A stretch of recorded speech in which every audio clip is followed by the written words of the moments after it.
All right. What's up, guys? We are on another episode of the Laugh Podcast. We got my co-host, Dom, as always. How you doing?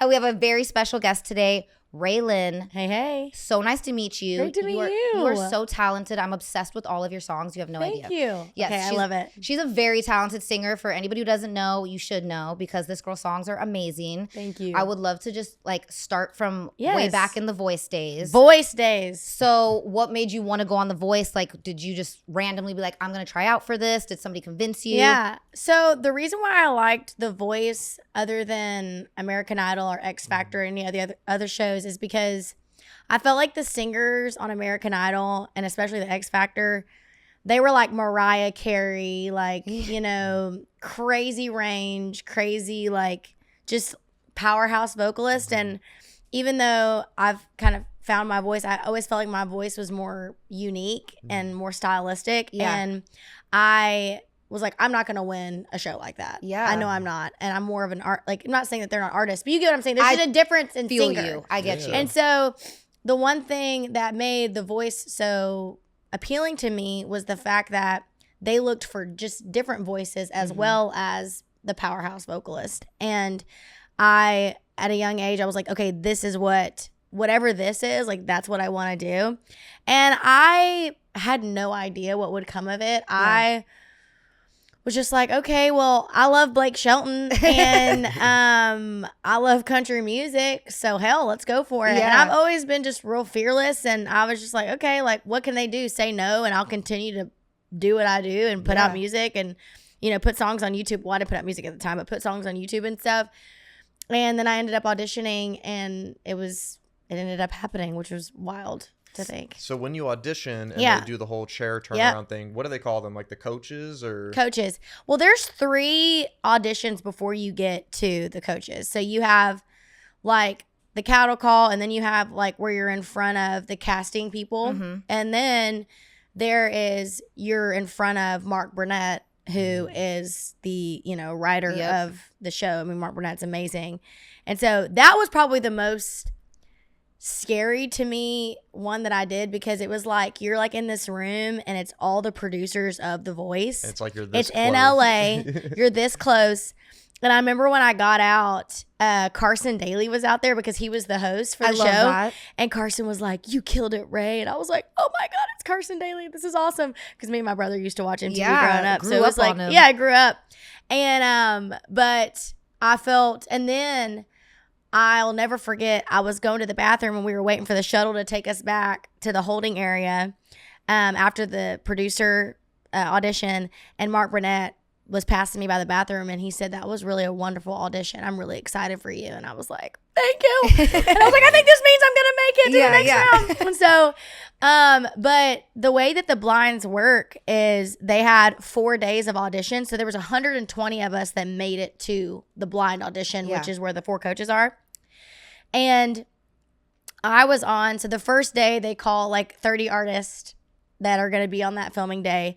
And I didn't make it the first day, and I was like, oh gosh, okay. Because if you're on the 4th day, the teams might already be filled, you know? And so, but the second day they called my name, and then that's when, what'd you say? So do you just like hang out and hope that they call you? Like, so you're just like literally in a big conference room, and you're waiting for them to call you to tell you what day you're filming. Wow. And so when they tell you that, so like the first day, 120 of us were in the room, and they called 30 people, and they're like, "Okay, your audition's tomorrow." And then the next day we went in, and they were like, "Okay, your audition's tomorrow." So it was like, it was very, very wild. And it, on TV, it made it seem like Adam turned and then Blake turned right away. But Adam turned within the first 4 words of me singing, Adam Levine. And then Blake turned quite a bit later, which I give him tons of shit about. So. And you ended up picking Blake, right? I ended up picking Blake. Because he's funnier. Also more of a fit musically, It was definitely more of a fit musically. I really did appreciate all the kind things that Adam said. And I took him to heart. And he is such a good person. And he's been such a champion, even over the last 10 years, and he's a good dude, but I think I made the right decision. No, for sure. Yeah. Do you feel like you like picked him? Do you feel like picking him was almost like a testament to your country roots and being like, I'm a country artist? Oh, absolutely. I knew I wanted to sing country music. I knew my dad took me every single year as a kid to the Houston Livestock Show and Rodeo, and that's where I fell in love with country music. And I'm like, I don't want to be any other artist but a country artist. Like, so you grew up in Texas, right? Yes. Did you Baytown? Baytown, is that like a little bit more rural? I don't know. I know Well, Texas pretty well, but... So Baytown is outside of Houston, and there's another country artist that's from Baytown. Oh my gosh, I can't think of his name right now. It'll come to me eventually. It's an older artist. Baytown it's not a small town, but it's not a big huge. Town. It's 70,000 people though. It's pretty big. But it's a lot of chemical plants like Bayer, ExxonMobil.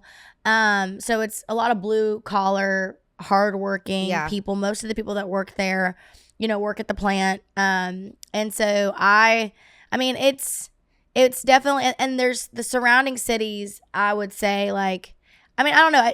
To me, it was a big melting pot. It wasn't, there's so many different people that live in Baytown. But yeah, it's definitely changed a lot though since I've been there. It's gotten really big. So when did you move to Nashville?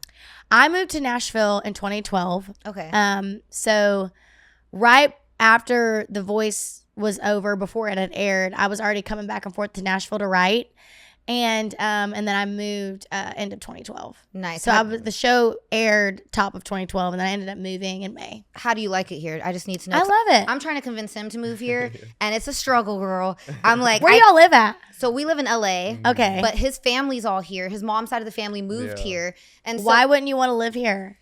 So I like it here. He needs a Sprouts and a Whole Foods like a mile away. I'm big on good food, which you guys have good food. We have Sprouts and we have Whole Foods. Why are we being dramatic? I'm not saying we don't, but I do like the weather there. Even though it has been a little more rainy the last year or two. And also work-wise, it's a little better for me. I model and I have a couple businesses, and I travel for modeling all the time, but it is a little more convenient. So I'm like almost there. I'm trying so hard to convince him, and like that's why I'm like, every single person who has moved here, I need them to give their testament to how much they love Nashville so that he gets it. Honestly, California weather is awesome. I just think what makes Nashville so special is the people. Yep. I think the difference in the people here in LA is, I feel like in LA there's a lot of competition. So much. And I remember I did acting for a little bit, and I would do like, different auditions, and I would sit in those rooms and everybody just stared at you like they hated you. And I'm like, can we be buddies? Like, I'm just over here like, hey, I'm just here to do my job, And so one thing that I love about Nashville is I really do believe everybody's rooting for each other. Mm-hmm. And if there is a bad apple in the mix, people, they get ruled out. Mm-hmm. Like, it's like people really do want to see you succeed. And the connections that you make are genuine. Yes. And that's why I really like this town. And people are just so kind. They want to help you. They want to help you apart. And that's why I've been here for, going on 13 years. You honestly said it perfectly, because I was born and raised in LA. Yeah. I don't have any family there. It's a long story. My mom's family's in Ohio. My dad's family's in New York. But I've always mainly been there, started pursuing acting and music as a young kid. And I always felt like it's so competitive. Yeah. Everybody's a gatekeeper in LA. Yeah. I came to Nashville and I worked here for 3 days, and I worked with producers who used to live a mile from me in LA. And it took me having to come here for somebody to introduce me to them. And I'm like, you know a bunch of people I know in LA. Why didn't anybody introduce me to you there? Yeah. Now I'm across the country and I'm meeting somebody who literally lived 2 miles from me for 10 years. And he's a producer I work with. But that's what I love about it here. I feel like everybody's so supportive, and it's just great for networking and music too. I'm obsessed. But music, let's talk about your music, because girl, first I just got to say, listen to it the whole way here. I listen. Well, also your music just speaks to me, like every song, and I'm an emotional person. Not the best music to listen to if you're trying to do your eye makeup. It really is not. Not all of it. Because I literally was trying to do my eye makeup on the way here, and I'm like, I'm about to cry on every single song. I'm like, this is not the right stuff to listen to right now. But I just love how you're such a great storyteller. Thank you. It's amazing, because a lot of songs, I've done hip hop for a long time, and like, you know, a lot of hip hop stuff is like really like the catchy beat, the catchy this, and it's all about like catchiness. But like that's what I love about country, more of the storytelling, and you are amazing at it. Thank you.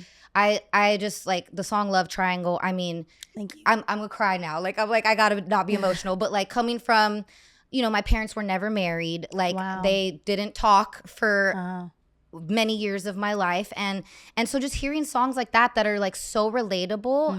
I seriously love your music, and I feel like you speak to so many different people who need almost that song to just get the emotions out. You know what I'm saying? No, I thank you, and I appreciate that. Love Triangle is definitely one of my top 5 songs that I've released, and that's a great example of songs connecting to fans. I think sometimes, you know, different people in the industry will tell you to sound like this, do this, look like this.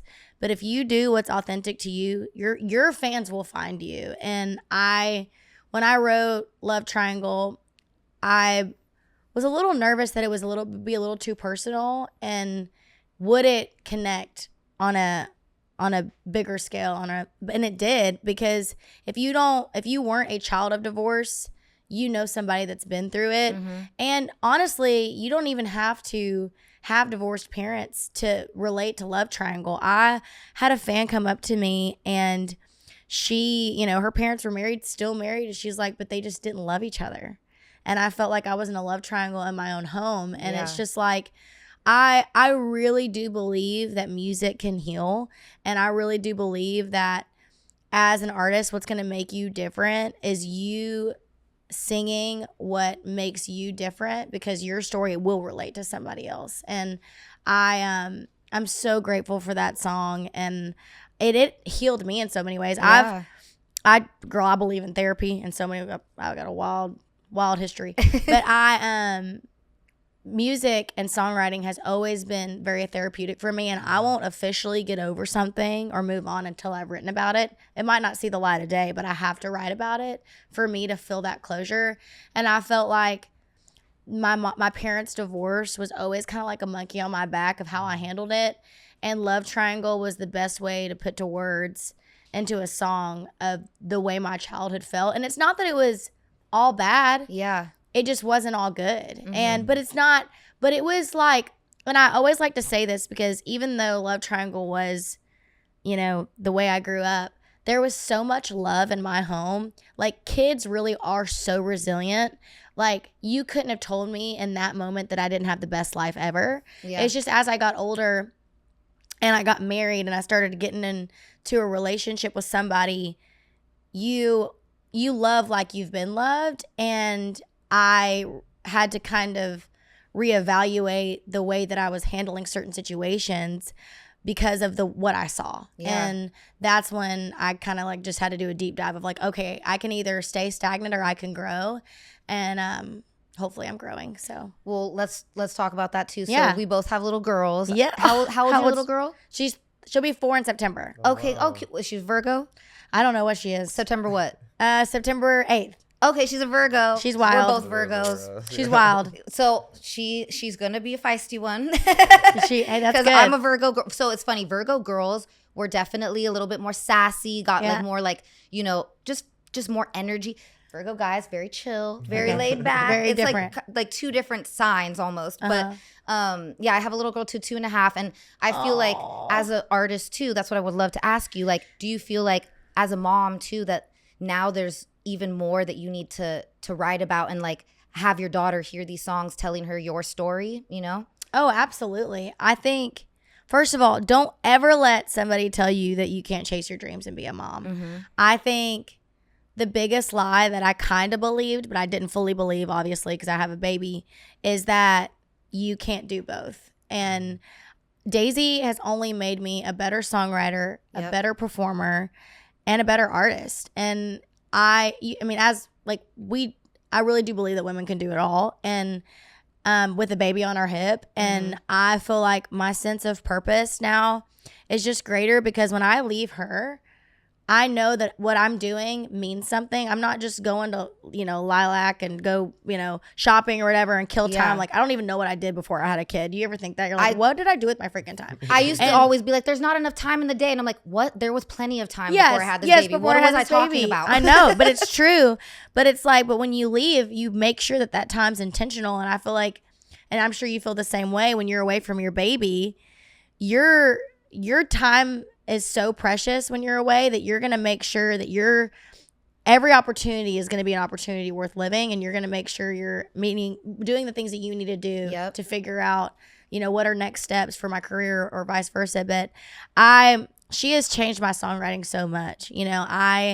I'm definitely still a little bit of a wild child, but I love that same. I am. But, I wrote a song called Made for Me to Love, which is about her. I've written some really cool songs that I'm really excited about that are on this next project. But I think the biggest thing that me and my husband want to instill in Daisy is that you were you were meant to be our child, and you were going to go with us. And like sometimes, I have to go to like a meeting or something and I don't have a nanny, and I'm like, all right, you're coming with me. But we were about to bring the baby today. Yes. So I love that you said that. No, but it's true. It's like, you are always welcome to be in my space because you're my baby. And there is never a place where you're not welcome. Yeah. And I don't want her to think that it's my job and then it's her. No, she is a part of my life. She is my kid. She's my husband. Like, she is our life. And like this weekend, she has her own little bunk with her own little zipper and all the things, and she'll be out with me this weekend. And because she is my family, she is a part, and and I want her to see her mom and her dad do what they love, so that way she chases her dreams and does what she loves. And I think that is so important. And we feel the same way. Like, everything we do, Bowie's with us. Unless it's just a situation where it's just going to be so crazy, impractical. Yeah. It's like, I like her to be with us. And I also feel like that's good for your kids to see, because I feel like a lot of kids are so separated from their parents' professional lives that they grow up and they haven't actually learned anything from watching you do things, because you went to work, they don't see you come home, they don't even know anything about what you do or what your life is really like outside. And I think that there's house. a protection there, right? You protect them. Our job as parents is to protect, but I think it's also the only way they're going to learn is by seeing and hearing and feeling and all those things. And I think it's important. Y'all are doing it right. Thank you. No, and it's funny you brought up, like, I used to do hip hop music. I had a baby and I was like, I can't be doing this ratchet stuff no more. I'm like, I want her to hear songs that I want her to sing, you know? And that's changed me so much. I grew up listening to all music. My dad was a DJ, but really having her, it made me just rethink everything. And I'm like, my number one song's called Alcoholic. I made it as a joke, partying, but I'm like, do I really want Bowie to listen to those type of songs? Like, no. And I think that it makes you just almost a better artist in a way. I feel like if a child and a grandma and somebody out partying at the club can all listen to the song and love it, like, it's a good song. That's a good song. Yeah. And that's where I want to be, doing that type of music. And I'm such, like, I give you kudos for doing how you do it, because like you said, you're a little bit of a wild child. We hear that in some of the songs. That, but we love that. You can do it with class. Exactly. I think you can do it with tact. Yep. And honestly, it makes you be more creative. Yeah. Like, listen, girl, I still do cuss in a few of my songs, okay? But, I'm working on a Christmas project right now. Nice. And I was like, I do really want this Christmas project to, like, be pretty clean. Like, because I want Christmas, to me, it's such a, like, it's a holiday season. Everybody's getting, I did release a song called Jingle Bell Drunk years ago, which I still love. But I'm like, for this project, I was just like, I want everybody to be able to listen to it and not have to stress about it. Yeah. And now listen, I am talking about putting a little shine in eggnog, but it's like there's little oats here and there, but it's like, but it makes you think outside the box a little more. And it's good. It's good.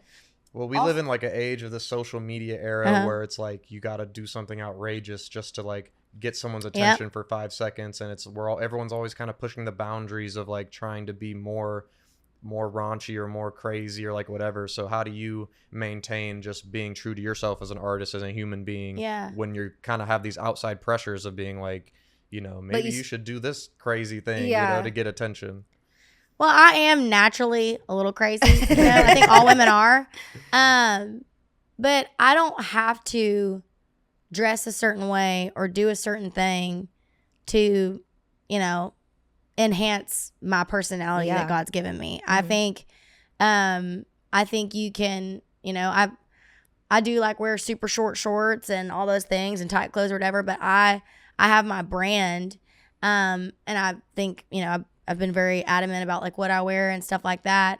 But I couldn't, especially being a mom, I couldn't imagine like taking it to the next level, because it's just like, then what makes me different? Mm-hmm. Like, you know, nothing. You know, so I think you got to figure out what's true to you. And there's always going to be another thing. There's always going to be somebody you can try to outdo or whatever. But that's why you got to literally hone in and figure out what makes you you and stick with that. I mean, Billie Eilish wears massive shirts and shorts on stage. And I wish that was my brand, because it would be so much easier to style. Okay. I mean, I am wearing a big t-shirt right now, but I'm just like, you know, and so I think, you know, if you always think about trying to keep up with somebody, that is so last exhausting. It is exhausting. Just don't do it. So you're on tour right now with Jason Aldean, Jason Aldean, right? yes. And that's what you're talking about, bringing the baby on tour right now? Oh my gosh. I'm like, how is that? Because I remember touring before I had a baby, and I haven't toured yet with the baby. So I'm like, I don't even know how I'm going to do this. Kids are so resilient. She's so great. She loves the bus. She's already has her bus legs. That's like so she like cute. moves and stuff. But you know, we just figure out some fun adventures every day. If it's running around the arena or running outside, a lot of these beautiful amphitheaters we're playing. Yeah. And then sometimes I'll try to like find like a zoo or a park or a jump house place to take her when we're touring in like the winter. Mm-hmm. But it's fun for me because I do have a childlike heart. I love doing stuff like that. I love taking her to kids. I love having a child because now I don't look like the weird kid at the kids park. Like I get to be a child again. All the time. I love it. It's my favorite thing. I don't know if they have. So I know they have one out here that I've taken Bowie to. They have those like indoor playgrounds here. Oh yes. I'm always like all up in the slide, crawling through. Sometimes the kids will start like playing with me like I'm like the nanny of the place, and I'm like, no, I just like to play up in here with Bowie. Yeah, but it's like I love doing that, and she just makes the road so adventurous. Yeah. And then sometimes, and she really is super versatile. Like there's some days like we're super busy and she'll just, you know, but we have like Jenga, like a fun Jenga game for her to play. She has like a little golf set. She has a little 4-wheeler that we put on the trailer. So she has all her little things that she has on the road too, which is fun. That's so cute. Yeah, it's so love cute. That. It's cute. No, I mean, to your point though about kids being resilient, and then what you were talking about earlier, it's so crazy how like we think about our baby's life and we're just like, dude, she's got a house in LA and Miami, and like she's got like, and she goes to her grandma's house in Tarzana, and like she just has all these things. It's like literally she's gonna grow up thinking it's normal to have like all these places to live. Yeah, also like we were so happy as kids with single parents and in like apartments and like never had the best of anything, and it's just it's they so are and crazy. you didn't know any different as a kid. Yeah, right. And I think that's the biggest thing that we can learn from children is like they are happy with anything. Give them a stick and they're happy. If you make it seem cool, they will love it. And that's the truth. Do you feel like sometimes on the road she almost plays better with her toys? Oh yeah. Because it's like whenever she's at home, there's so much stuff. I feel like she gets a little bit overwhelmed, and then we'll be on the road. Yeah. She has a little bit less toys, and I'm like, she's played with that little farm 10 times more on this trip because she only's got a couple things, you know? I think it's actually better for the kids to have a little bit less. It makes me realize that like kids in the 1800s, like you said, they were playing with sticks and stones. Yeah, they didn't have nothing. And they had their imagination. Yes, and so that's what I realized, like having her on the road with us, it's like, oh, they actually play better when they're not overwhelmed with a room full of stuff. You know what I mean? And I've been like watching, I love watching things on TikTok, but rotating toys is really good. Like putting stuff in a bin and then it makes your house less cluttered. Yeah. But rotating toys so that way they have something new like every couple weeks. Yeah. That's what I've been doing with Daisy. Well, this is also why I want to move to Nashville, because we're a little bit crammed in our house in LA. It's definitely clutter central there right now. So we need to just get rid of all of the toys. We're both like minimal people, and we try our best to have things clean, and it's just she's taken over. We have her, plus children take over. We both own different businesses, so like our house just continually accumulates things. That's why you gotta move to Nashville. I'm telling you, that's why I'm so happy. I was like, this is another person who can be like, it's great. It's great. You know what I mean? Wait, so I also wanted to ask you, so I saw that you like went through a couple label changes. Yeah. And I I know the get down of like, sometimes it can be difficult. Like this label's not doing everything you think. And then you go to the next one and it's like, well, they're not doing this and that. How has it been for you to go from, I know you were with Republic, right? First? For a little bit. Republic and Big Machine. And then I went to Warner. Mm-hmm. And then I went independent with Tree Vibes, like, which was a smaller label for a second. And then I went fully independent. And then I'm back at Valerie with Big Machine. So from being with the label and also doing the independent stuff, do you like doing independent more, or what do you think? I feel like I've grown through every situation. What I loved about my first label, which is the label I'm back with now, is it was all my first. Yeah. And the relationships that I created there were so genuine. I was just really young. I was 18. I was figuring out my sound. I was trying to figure out what I wanted to say, figuring out how I wanted to dress. And I didn't really know what that looked like. And I think after you had a few singles at radio, I just was just like, okay, is this the right fit for me for right now? Yeah. And I didn't think it was the right fit. And so then I went to Warner and that shoe fit for a little bit and then it didn't. I think the biggest thing that I've realized about the music industry is it's like musical chairs. Yeah. You'll go to a label because you love, this person, and you got to realize they're on a contract and you're not. I mean, you are, but you're there, and then the people that you love could be gone in 6 months. You don't know. And so it was hard for me sometimes to like, I had all these believers and then someone would go this place and someone would go that. I'm like, okay. And then you get new people that you have to get to re-fall in love with you. And you're like, wait, I'm already signed here. I shouldn't have to like make you fall in love with me again. And so the dog and pony show of that was kind of hard for me. I think the biggest thing that I learned being independent is nobody's going to work for you as hard as yourself. And no matter who is around you, you should have all your shit in order to where if somebody does leave, it's like, okay, bye, Felicia. Here's what we're working on. Here's the new person. Let's go. And having a great manager, having a great like just support system outside, like because there's so many things that make an artist. They have a publisher, they have a manager, they have a agent, and it's like, so if one pillar falls, you have all these other pillars to land on. And I feel like with this project, I knew that it was special and I knew that it deserved to go to radio. And I really love Scott Borchetta, and I think he has been such a just staple in my life. Over the last 10 years, we've stayed friends. We've seen each other at parties. And when Boyfriend started taking off on Instagram, on TikTok, one of my songs from my catalog when I first signed to Republic and Big Machine, I was just like, oh, wow, that's crazy. And then, so like this song like had a viral moment. And then like, and it got caught up in the Bad Baby Alabama Barker drama. I don't know if you remember all that. How can I not? I was like, I'm in my 30s. Why is this all on my timeline? And it's too much. But like literally like, so, obviously Alabama Barker was being accused of messing with Bad Baby's baby daddy. Yeah. It was so dramatic and I loved it. My ratchet ass. Me being from Baytown, I was like, bitch. And so anyway. I hate to say, I was like, I told him, I couldn't avoid it. But I was like, how old are they? Like, why are we so invested in this? But we were. And so then I wake up to, of course, texts from my little nieces that are like 12 and 13. They're like, oh my God, Alabama Barker posted Boyfriend. And I was like, what? And she was like, basically, I want your boyfriend. I'm not going to allow it. And then she deleted it. Okay. Oh, no. So she deleted it off TikTok. And I was like, shit, I got to find this video because whatever. So I look, and of course, somebody screen recorded it and posted it. So then I saved it and then I posted it. And I didn't realize that they were insulting her. Like on the video, they said Arkansas posted this, and they were being me because her name's Alabama, and so they were calling her Arkansas. Oh my gosh, okay. And so I reposted it, and so everybody was like, I knew Ray would be Team Bad Baby. I was like, I don't even know what team I'm on right now. I don't even know what the drama is. And then I found out, I was like, okay, I am Team Bad Baby because that's kind of messed up. Yeah. And so then the song like blew. I mean, it was like we had over like 80,000 videos made. It was nuts to Boyfriend. So thank you. That's what I need to do. I'm like, and she reposted me, and I was like, song in the beef with the kids, with the children.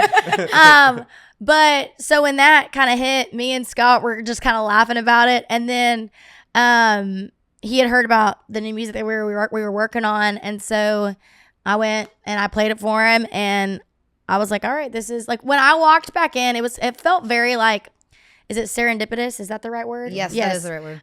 Is that the way you say it? It's one of them. It's my one of them. My redneck way. It felt when I walked back into those doors, you know, that feeling could either be very icky or very positive and magical. And when I walked in, it was so positive and felt like, okay, this is full circle and this is what's going to happen. Yeah. Before I even played a song. And then we played the project, and as a 31-year-old married woman with a baby, walking back into a situation from when I was 18 years old, figuring it out, just moving to town, it just felt super cool. Yeah. And I can't just even say how excited I am to be back there, because I mean, all of the people there that I loved and had a relationship with, they're still there. I mean, and so to be able to come back and finish what we started feels really magical. I'm very, very, very excited about it. And you probably have a little bit more creative freedom. Oh, now, absolutely. Because that's what I feel like. Because I'm not afraid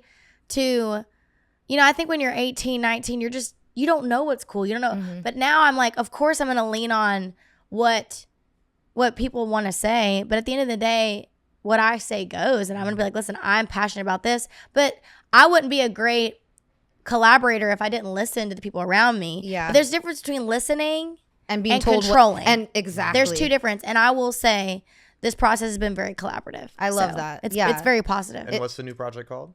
It's called Long Live Country Music. So it's gonna be great. And do you have a release date for that yet? We are working on that right now. Okay, so cool. yeah. Nice. All right, well, we'll make sure to plug that. I definitely want to hear the Christmas project too, though, because I'm the Christmas queen. She loves Christmas. I have 3 trees in my house. Literally, so before we had a baby, we had more space. I used to have a Christmas tree upstairs because I have a 3-level house, one on the middle level, and then one downstairs. And people be like, "Why do you have 3 trees?" Because I want to see a tree wherever I go. Exactly. I'm like, if I'm upstairs, I want one there. If I'm here, I want one here. That's how I feel. Like we kind of have 2 living rooms. We have a den, and I was like, Josh was like, "Why do you have one in the theater room?" I was like, "Because we watch movies in there, and I want to watch a Christmas movie and see a tree to the left. That's just the way it works." No, that's literally her criteria when we look at houses is the closet and where's the Christmas tree. Yeah. Go? No, so we also don't have the best space for a Christmas tree in our house. And I never thought about that when I looked at the house. I looked at the house in April or whatever.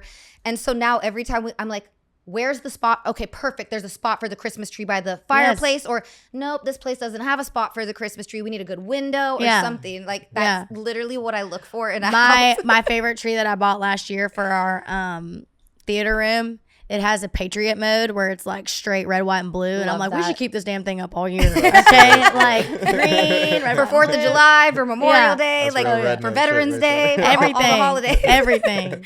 That's so great, dude. I love that. So I also wanted to ask you, this is a random question. So I know when you got on The Voice, I'm not the best with my voice timeline. I know you came out singing a Miranda Lambert song, right? Yeah. Is this before Blake and so they were together when I was on The Voice. They were still together. Yeah. Okay.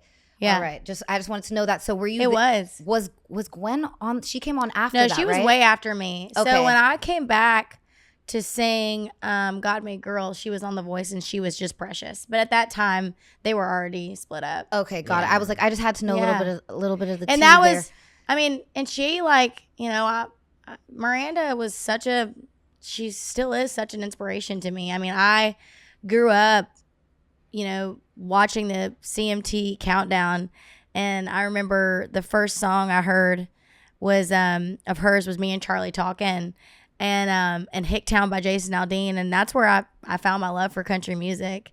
And I think Miranda is she's such a talented artist. She's so talented. She really is. It's funny. So as a kid, I grew up listening to a lot of No Doubt, Gwen Stefani. That was Gwen's the best. First CD I ever bought as a little girl was No Doubt, Tragic Kingdom. And growing up, I always wanted to be Gwen Stefani. And it's funny. Of course you did. I've been getting into country lately and singing country. I've really found my voice is actually more fit for country. And so I did a post and I got some, I ruffled some feathers because I made my caption. when I did the Miranda Lambert cover, I said, growing up, I wanted to be Gwen Stefani, but it turns out I'm a little bit more like Miranda. Oh my gosh, the comments were crazy. They were like, so are you team Gwen or are you team Miranda? I was Nobody like, cares. I was like, I didn't know this is a thing that I have to pick a team. I was just trying to make a quirky caption, you know? Don't you love it when quirky captions just completely backfire on you? That's happened to me multiple times. This is, I wonder if you have this problem too. So sometimes I'll go to like come up with a cool caption and I'm like, this is a better song lyric. Let me go put that in my notes. And then I never have good captions because I saved them all to put in a song. That's okay though. The first time I met Gwen, because I remember loving her Harajuku brand. Like I was obsessed with Gwen. And I've always been obsessed with like fashion and quirky fashion. I love, and she's just she is a style icon. I don't think you could get somebody who is so unique, and she stayed that way. And when she like had her Harajuku perfume and all that stuff, I was so obsessed with all of it. And I told her about like the first time I met her, I think I was in my early 20s. And I said, oh my gosh, I bought your Harajuku shoes when I was like 13. And she was like, oh. And I was like, oh my God, I wish I would have said that. It don't make you feel old. Like she was like, but she truly is such a delight. Her and Blake came to my wedding, me and Josh's wedding. And my favorite thing about them is they stayed the whole night. They danced. They left at the very end when we got in the limo. Like they didn't just come in and be seen and stay for a little bit. No, they stayed the whole time to celebrate us getting married. And I really do think the world of them. I'm jealous. I'm like, you had Gwen Stefani at your wedding. I mean, if you would have told little 13-year-old Harajuku wearing girly that she was have Gwen Stefani at her wedding, she would have told you were freaking crazy. Like it was really special. That's so dope. I love that story. And it's great to hear that Gwen's so down to earth like that. Because I've heard that from a few people. You can just kind of tell. I mean, and I think that artists like her, that's why they have so much longevity, because they're nice people. They're good people to work with. And she always like asks how Daisy's doing. She like, I'll never forget, we were backstage on The Voice. And this was, I think, before her and Blake maybe even were dating. And she pulls up in a freaking minivan with her kids. I'm like, you are a rock star, bro. Like, I love a minivan. She's just so normal. And that's why, and that, you know, when you're a normal person, people always want to cheer for you. Yeah. And they're really good together. I love them together. Love that. So can I ask you, as you know, we're talking about now people we grew up listening to, when you were a little girl, who do you think was like your biggest influence to get you into doing music? Oh my gosh. I had a few. I think I was obsessed with Dolly Parton, obviously. I loved all kinds of music. I mean, same. I listened to Alan Jackson, I listened to the Dixie Chicks, I listened to Miranda, Gwen Stefani, Beyonce, being from Houston, especially because right out of Houston, Coldplay, gospel music. So like, I didn't just have, but I was rooted in country music, and obviously like that's what I sang most of the time. But I loved all kinds of music. When I could figure out how to make a mix CD and have like a different playlist where I didn't have to like listen to one artist the whole time, it was like the best day ever. Like I was burning CDs all the time. Same. And so I don't know if I could pinpoint exactly one person. I think somebody that I've always just really looked up to for an overall career is Gwen Stefani. Not Gwen Stefani. Well, she is in that field too. Yeah. But Dolly Parton and like Reba McEntire, because they both have had clothing lines. They've had done acting. They've done acting. They've done music. They've just done it all. Yeah. And they've done it with class. And I think that there's something to be said about that. I know. I just heard about like I guess if your baby's born in Nashville, don't you automatically get like the books from Dolly or something? Yes, Imagination Library. Yeah. Okay, yeah. So I heard I can sign up for it. So I'm not. We just heard about. Yeah, we just heard about it because we're like, cute. What? So Bowie can't get them because she wasn't born here, but I guess you can sign up for it. So you guys get those too. Yes. Oh my gosh, and Daisy loves her books. That's so cute. They're so cute. I love because Dolly wasn't able. She didn't have books growing up because they couldn't afford them. Yeah. So when she started Imagination Library, she was like, I never want a kid to be able to not have the chance to read and to learn about, you know, life and books and stuff like that. So I thought that was so precious. That. She's incredible. She's like the sweetest person ever. I don't even know her, and I feel like I do just from all the interviews I've seen and everything. She really is. I have to tell a funny joke though real quick. Yeah. Because everybody loves it. What do you call the sweat in between Dolly Parton's boobs? What? Mountain Dew. Oh my God. Everyone loves it. Okay, that's good. You got to spread it around. And she's from the Smoky Mountains, which is even better. My mom has the Twin Cities. All right, that was funny. Okay. No, my mom has huge boobs, and I think my mom made that joke up because she used to tell it all the time. I'm like, Mom, stop telling that joke, but now I tell it all the time, and people love it. So oh yeah, it's a mom joke that worked. Well, for her me. boobs come in before she does. You know what I mean? Like she's just literally. I loved my favorite thing is when she did the Dallas Cowboys thing, the cheerleader, and she had the cheerleader outfit on with her stomach showing, and all the like young guys posting "Hear me out," ... and I was like, y'all are be wilding out, like no, because she looks and amazing. all of it. I made all the guys answer if they would hook up with Dolly, and every one of them said yes. I mean, she looks great. Like she does. How old is she? She's got to be like 60s, in her 60s, right? No, she's in her 70s. 70s? She's Oh my God. 78 or 79. Yeah, She looks so good. Like honestly, she's so great. Like she might be in her 80s. I don't know. We need to look that up. if she's in her 80s, then I need her whole regimen. Yeah. What are you eating, drinking, vitamins? I need all of it. She's because Dolly, you look amazing. Literally. And also I love your boots, by the way. Thank you. They're a brand called Petite Paloma. They're a smaller brand out in Texas. Well, we're and shouting them out because you said we need the. No, I love Petite Paloma. They are absolute. I mean, all the boots, mostly the boots that I wear on stage.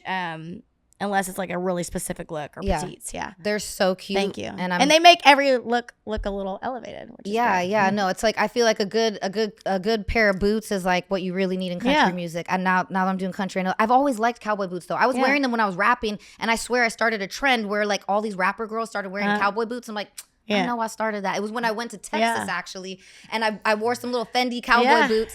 Everybody went and got them after me, and I'm like, what are y'all doing? I'm the only one who's brave enough to mix cowboy boots with like a snapback, But that's what I love about your style too. Like I feel like we have a similar style. I love mixing things like that, like mixing the boots with the snapback or putting a cowboy hat with some J's. I really love your style. Thank you. Yeah, thank you. Had to give a shout out on that. I'm now like obviously I've been in Tennessee, so I'm a Tennessee fan now. I mean, my dad's from Louisiana. He's a coon ass, so I've always like gone to LSU games. Yeah. But I told Dad, I was like, listen, I'm a married woman now. I got to go to Tennessee. I got to go. I got to change it up a little bit. Yeah. But as long as they're not going against each other, I'll go for LSU still. For sure. So what's our timing really quick? We are. So I don't over talk. No, we're good. We got another 25 minutes. Oh, dang. We're doing what time good. is it? You're a good talker, by the way. I am. We like this. Thank you. When's your birthday? My birthday's May 4th. Do you know what sign? I'm a Taurus. Okay, you're a Taurus. Oh, okay. So we're supposed to get along really good. Virgo, and that's why you're gonna have a great relationship with your daughter too. Oh my gosh, I'm so excited about because let me tell you, me and my mom, we bump heads. The astrology was They're not like oil and water. my was not husband. working. I don't really know much about signs, but I think my husband's a Scorpio. Okay, our baby's a Scorpio. Yeah. So that Taurus actually does go good with Scorpio. Taurus goes good with Virgo as friends. We make a really good friend pair. When's your birthday? September 1st. Yeah, I don't know anything about that. I just like You're like I just know my sign. But when my friend tells me something, I'm like, oh, cool, great. That's awesome. Way. I know like a just couple tell me things. tell me if we like each other. Right. It's just I started to pick up, like I started to ask people so much because a couple people, I'm like, y'all are both real dramatic. Oh, you're both Cancers? That makes sense. And then like I started to just pick up on how some people just, and that's when I got more into astrology. I'm like, there's got to be something about this because so many people that are this sign act this way, or so many people that, you know what I mean? Yeah. But you're definitely a Taurus from what I know, very chill, just like. Yeah, I mean, I know that they like to eat and I like to eat, so that's about as much as I know. Taurus are really creative too. Makes sense. Makes sense. A little wild. Wild. Yeah, because very loyal. I know that. Yes, Taurus is very Taurus. Like if you mess with people that I love, I will kick your ass. Yep. Yeah. How long have you been with your husband? Been married for almost 10 years. Wow, really? Mm-hmm. So you got together young. We started dating when I was 18 and he was 21. We broke up for a little bit and then we got back together and got married when I was 21 and he was 24. Wow, that's so amazing. And he is truly I mean, he's just the soundboard to my life. I just love him so much. He's such a good dude. That's great. Such a good same dude. with this man. He's the. I almost shed a tear when you said that. Just thinking about. When you find a good person, you hold on to him. And I just when I see some of my friends just so upset about just a jackass, I'm like, bro, like if you can't get through a fight like this, you think you're gonna be able to get through a lifetime of marriage? Yeah. Because marriage isn't easy. but you pick your person and you stick it out and you do it. And life comes with a lot of challenges, and you got to figure out, who do I want to walk through those, you know, times with. And when you figure that out, and you can answer it quick, it's like, if it's only that person, then that's your person, you know. But if you think it's somebody else, then that's not your person. And do you feel like having him has added like some stability to your career and like giving you some structure? Has it helped? Or has it been hard in some ways? What's been hard is, you know, this career is so taxing and so blah, blah, blah. Like, you know, everything is out in the open. And I would say my husband's more of a reserved guy. If he would literally go live in the woods, and be happy. Like, that's just him. But he loves me, which means he loves this. But I feel so grateful. Yeah. But he is super chill. But I think I know what he does for me is, it's like, growing up in a divorced home, growing up, you know, the way that I did, I had to relearn a lot of things and figure out how to love properly, not just him, but everybody around me. And his parents have been married for, I think, 40 years now, over 40 years. That's amazing. And having that example on his side has been so healing for me. And I know that the reason why I'm somewhat sane, same. Somewhat sane is because of the stability and the groundness that his family and him have given to me. So, what do you think? And Jesus, obviously. Yeah. Right. But they are the walking example of what I believe Christ is like, truly loving people and where they're at, helping them grow. You know, we believe in the Lord. Like, we are very much, I met him actually in church. And then we were at the same wedding a couple weeks later. But I remember when I met him in church, I'm like, he's probably going to be too Christian for me. Like, because I love Jesus, but like, I like to have a good time. So, but when I got to know him, I was like, oh, he's actually like cool. Like, and so I wanted somebody that was like that. And because I grew up in the church, I grew up a pastor's kid, and I've always like, it's always been like Jesus is top, you know, music, all the things.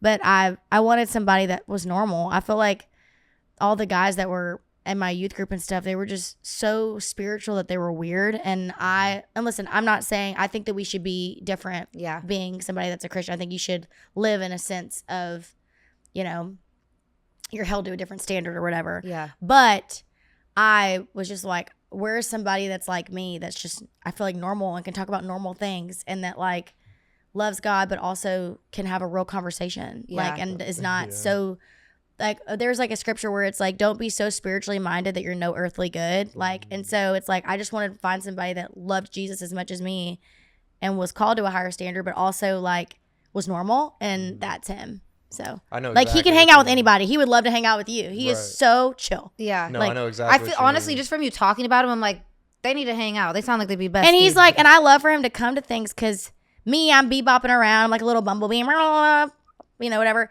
He finds that one person to connect with, and then he leaves with a best friend, you know. And he is just, he's great. But he's like, he got a full ride to Belmont. Went to Belmont for baseball. He played for the Cubs organization for a little bit.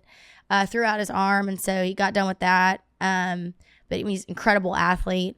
And then he's in like the financial world, but then he's like woke up one day and was like, "Hey, I love that you're clearing this up, by the way, because we were confused on Wikipedia. It's like it doesn't say like this progression of what he's done. Yes. So then he and then he was just like, "Hey, like I want to join the military and be a Green Beret," and I was like, "Okay, like let's do it." Age? He was 26, so it was about a year and a half into our marriage. I mean, that's not crazy, but that's just so. It is crazy. Dang. I mean, like, you know, and so then he freaking did it and became a Green Beret. And he's just been like, if he decides he's going to do something, he does it. And he's just, obviously, and that's why I'm like, I don't know what days he's going to be, but she's going to be a damn winner. That's all I can tell you. Like, between me and my scrappy ass and him actually like thinking through things and doing it and making it happen, we have created an unstoppable human being. No, but but he's great, and he's one of 7. He has 5 sisters. Oh wow, a brother. they're all so great. I just feel like I have the best bonus family. That's amazing to have that big family, because we're both only children. So our poor little Bowie's not going to have very many cousins. Oh, she will. She'll be fine. I tell her all my girlfriends, I'm like, that's Auntie Tori, that's Auntie this. That's all my friends are just aunties, That's so fun. Yeah. That's the best. But I think about that sometimes, because sometimes having a big family is like not so great if you have crazy people in your family. But if you have like a normal family, I love the idea of like, your aunt's coming over today, your cousin's coming today, like just that sense of community, like anyone's always welcome at the house. Like, and I feel like we both didn't grow up with that as much because we were just had single parents and only children. But the funniest though, so we were obviously researching you because we were like, we want to know everything about you before we talk to you. I already was very familiar with your music, but it was funny though, because it said that one thing I read was like she married her financial advisor, and I said, "Oh, smart girl."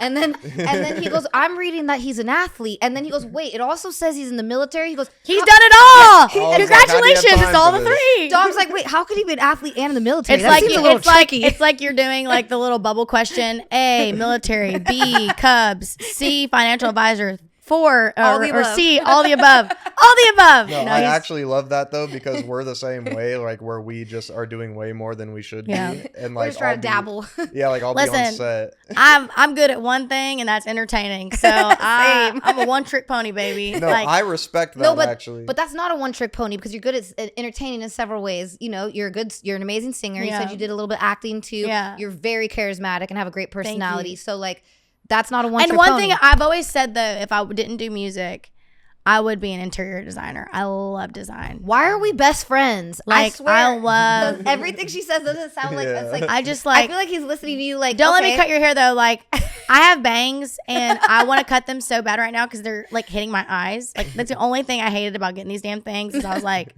they're gonna drive me crazy. And so my freaking hairstylist, Tyler, I'm talking to you, decided to go on a damn cruise, and I need my bangs cut. So, but I was thinking about doing hair, but I would make somebody look like a billy goat cheating on their hair. Like, it would not be cute. Well, at least you can do bangs. I have no forehead. It like my bang would be like those little like 50s bangs where it's just like a little like a little piece. Otherwise, it'd be like just a shaggy dog over my eyes. My mom cut my bangs when I was little. Yeah, and they grew out. I have like floppy hair with bangs. Like they just were like I'd jump and they were like boop, boop, like these like floppy bangs, and it took forever for them to grow back out. And my mom was like, "No, we're never gonna cut bangs again." That's so funny. So my hair takes like 5 years to grow.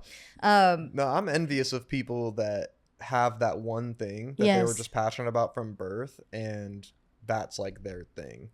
I just feel like I do so many things because I never had that one thing. I was like, I want to be successful, and just like, what's going to get me there? Whereas some people are like, no, this one day is when I knew that this was going to be the rest of my life. And I feel like there is something to that, because there's like a focus to it, and there's like a passion to it that not everyone gets. Not everyone has just like that one thing. But also that one thing could sometimes lead you to other things. I'm a perfect example. Like, I always was dead set, like, music's going to be my thing. It led me to meeting Rob Deerdeck, a skateboarder, and getting on a TV show. Yeah. Not my plans at all, but the Lord knows. But exactly. And one path leads to another. Yep.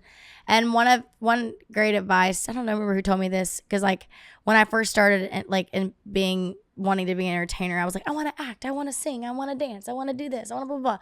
And I actually wanted to act first. I didn't actually want to sing. Yeah. I wanted it to be something later, but singing was what was working out for me. And I remember like almost feeling defeated that acting wasn't working out for me and singing was working for me.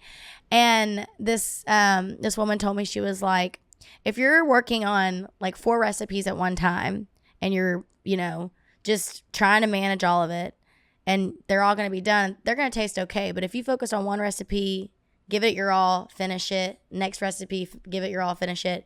It's going to taste way better and be better. And she was like, focus on what's working for you, and then get the next thing and then add it to. And she was like you would put a meal together. And I like practical things like that. And I was like, okay, well, I guess we're going to start the music casserole because that's what's working for me.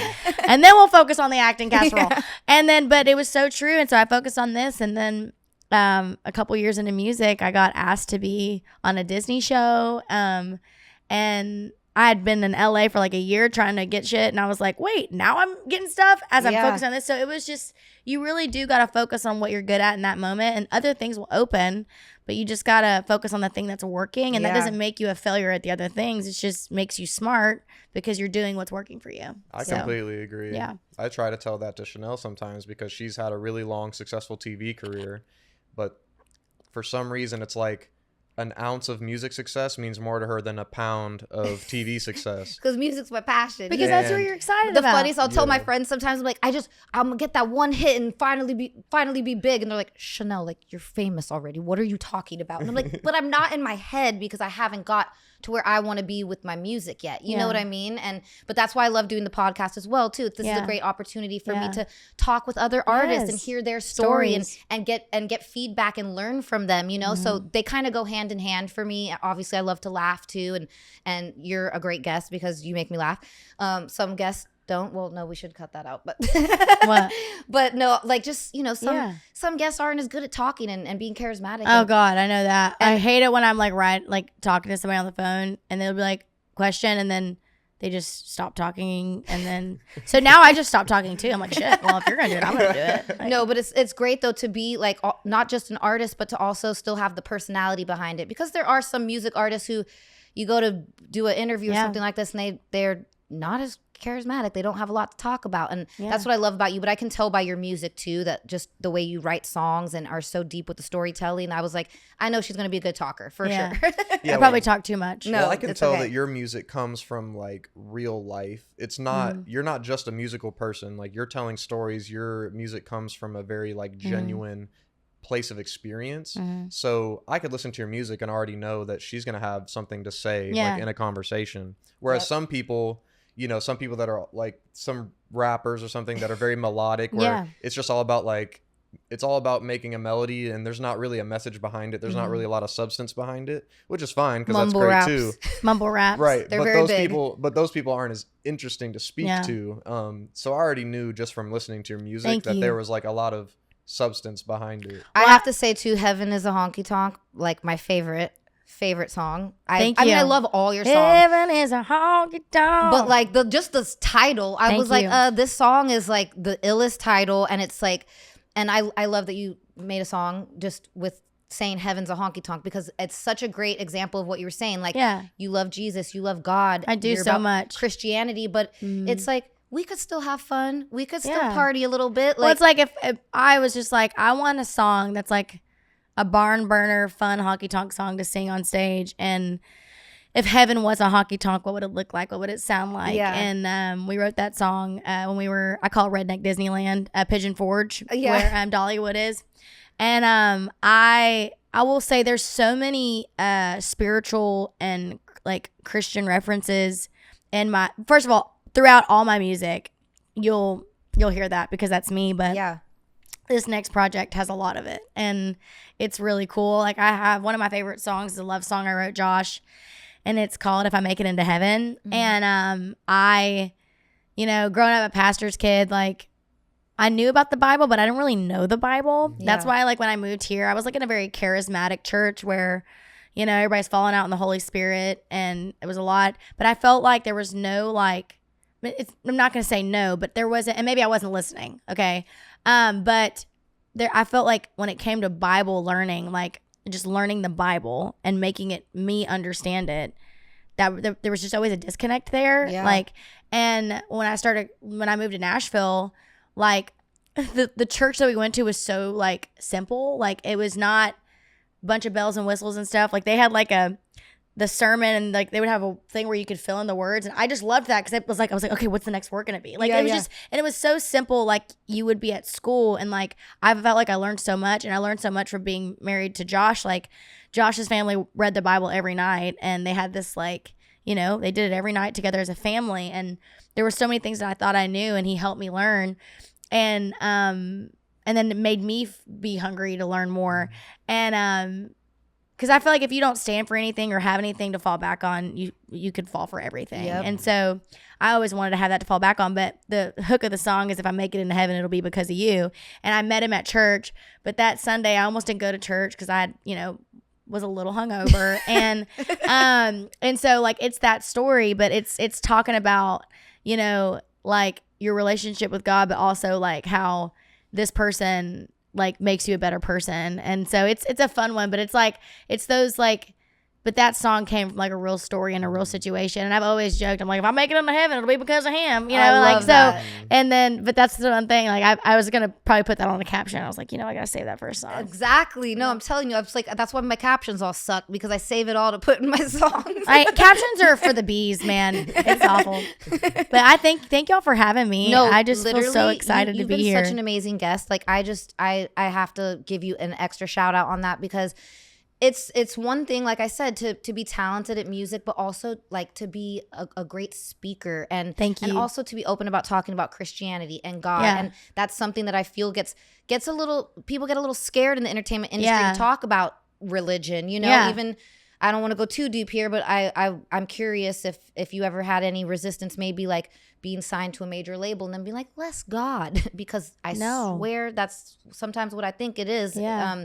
And that's what I personally like about being independent, is not anybody like telling you what to do or say. I had a situation where, I won't get too deep on it, but I noticed when I was about to sign to this label, and I'm happy I didn't end up going there, that I had a couple songs that were very like deep. One was talking about God and angels, and it was like, no, let's do the song that's like completely like just a party song, just and it was very much like they were steering me away from like the more serious music. And I already knew, I'm like, this doesn't feel right, you know. Like I really love this song. It was such a great song, and I was like, is it because I'm like, it's practically like gospel or something, you know? And so I feel like it's so great to be in this industry and thriving as also a Christian. You know, because you're not making full on Christian music, but it's great to like still be yourself and put little drops of that into your music, you know. Well, then I wouldn't be authentic. I mean, you see Jelly Roll. I mean, think about Jelly Roll's story.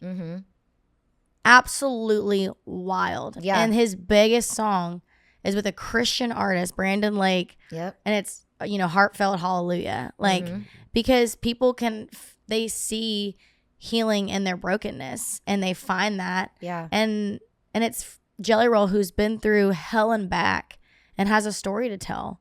And I think when any artist, and I said this earlier, like, figure out what makes you different and stick to it, and like, don't change for anybody, because your fans will come to you. You don't want a fan that doesn't want you to be yourself. And all the best artists are the ones that are authentic as hell. And I think that is always what's going to be the thing you can lean, fall back on. I feel like you make authenticity seem so effortless, though. And I just know from being in the entertainment industry, I've modeled for over 10 years. She's been in TV and music, you know. I feel like authenticity isn't always so easy, because some people don't know who they are. Whenever you're trying to take the next step in your career, it's always like, well, what do I need to change about myself to get to that place? Or what do I need to do that these other people are doing? So I feel like a lot of people probably find it difficult to be authentic in the way that, you know, you are. What would be your advice to them?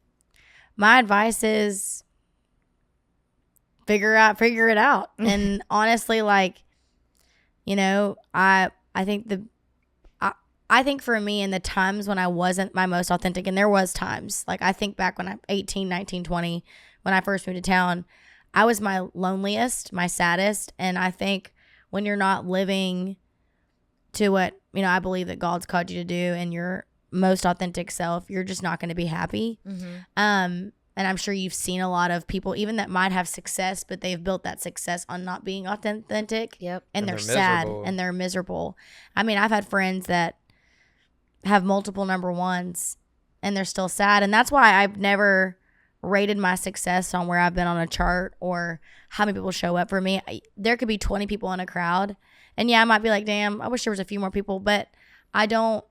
Those 20 people are going to get the best show that I've ever had, and like my authentic self, I'm going to be me, and hopefully they'll tell 20 of their friends. You know, you just gotta rate. And I think that's another thing that motherhood comes really comes into play here is like, I'm not living for anybody. The only really people that I care about and what they think about me is God, my husband, and my child. If I'm doing something that wouldn't please them, then I would be pretty sad. And I think that makes you more authentic. And it's finding something bigger than yourself. And for me, that's my faith. But I think that'll help you kind of find your authentic place. Yeah. So That's I a love great that. message. I love that. Thank you. Honestly, you're such a great speaker. You're so sweet. You are. No, I love it. You have so much personality, but your music, that is your heart and I can't wait for you to soul. hear the record. Oh my gosh, I can't wait to hear your new record and the Christmas project. Yes, I'm gonna be gonna great. be bumping that with all 3 of our Christmas trees. Yes, and with all 3 of our Christmas trees. Literally, we'll be dancing Put around it there. in that red, white, and blue mode, baby.